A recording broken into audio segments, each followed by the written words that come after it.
भारतीय लोकशाहीत जिल्हा परिषद आणि पंचायत समिती हे ग्रामीण भागातील प्रशासनाचे कणा मानले जातात.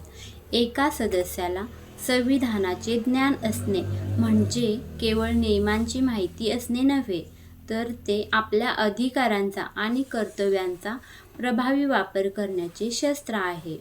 याची काही प्रमुख कारणे: अधिकारांची आणि कर्तव्यांची जाणीव. संविधानातील 73व्या घटना दुरुस्तीनुसार पंचायती राज व्यवस्थेला घटनात्मक दर्जा मिळाला आहे.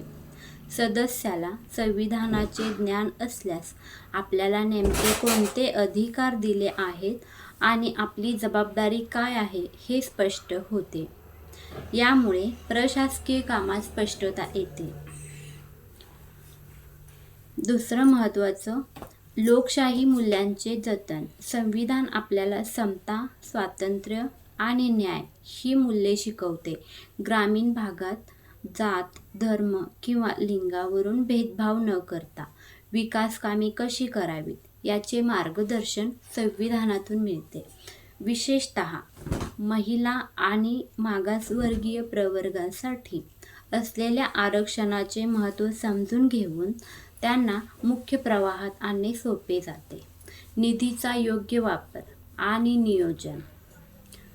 जिल्हा परिषद आणि पंचायत समितीला मिळणारा निधी हा जनतेचा पैसा असतो. संविधानातील तरतुदीनुसार हा निधी शिक्षण, आरोग्य आणि पायाभूत सुविधांवर कसा खर्च करावा हे नियम असतात. संविधानाचे ज्ञान असल्यास सदस्य अधिकाऱ्यांवर अवलंबून न राहता स्वतः योग्य निर्णय घेऊ शकतात.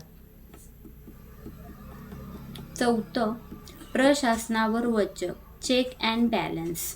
अनेकदा सरकारी अधिकारी नियमांचा बागुलबुवा उभा करून लोकप्रतिनिधींची दिशाभूल करू शकतात.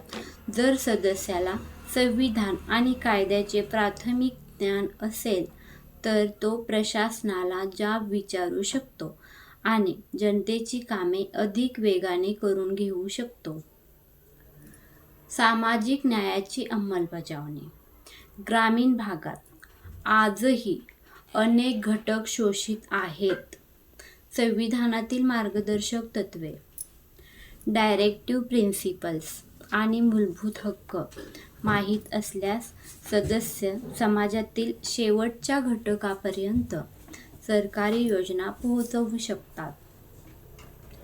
थोडक्यात सांगायचं तर संविधानाचं ज्ञान असलेला सदस्य हा केवळ एक पदाधिकारी नसून तो आपल्या भागाचा खऱ्या अर्थाने लोकप्रतिनिधी आणि बदल घडवणारा नेता ठरतो. म्हणून मत देताना तुम्ही सुशिक्षित नेतृत्वाला मत द्या.